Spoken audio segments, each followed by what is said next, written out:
Ngamuk tak diberi uang oleh istri yang jadi TKW, ayah di Magetan tega aniaya anak hingga gegar otak.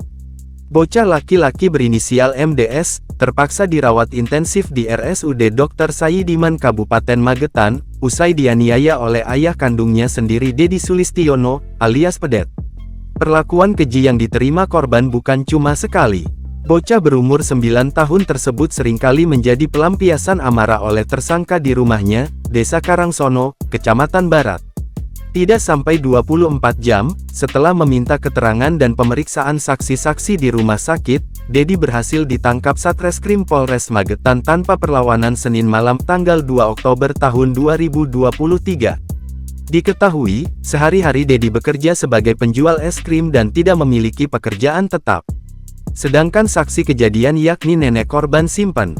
Korban mengalami luka gegar otak dan pendarahan di perut akibat kekerasan fisik. Sehingga korban dilarikan ke ruang ICU, ujar Kapolres Magetan AKBP Muhammad Ridwan, di Mapolres Magetan, Selasa tanggal 3 Oktober tahun 2023. Modusnya, lanjut Kapolres, pelaku menyuruh korban menelpon ibunya yang sedang bekerja sebagai TKW di Taiwan. Korban diminta pelaku meminta uang sebesar 300.000.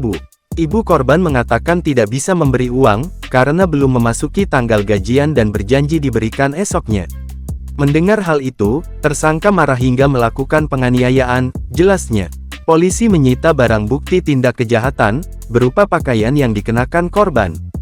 Tersangka dikenakan pasal UU 23 tahun 2002, dengan kurungan pidana penjara paling lama 10 tahun. Sementara itu, tersangka Dedi Sulistiono mengaku minta uang demi memenuhi kebutuhan sehari-hari. Sebab akhir-akhir ini ia jarang menerima pesanan es krim. Kadang dikirim tiap bulan 1 juta. Jumlah itu masih kurang soalnya buat anak jajan. Jadinya saya minta lagi, sama buat melunasi hutang-hutang, tandasnya. Download Tribun X sekarang. Menghadirkan lokal menjadi Indonesia.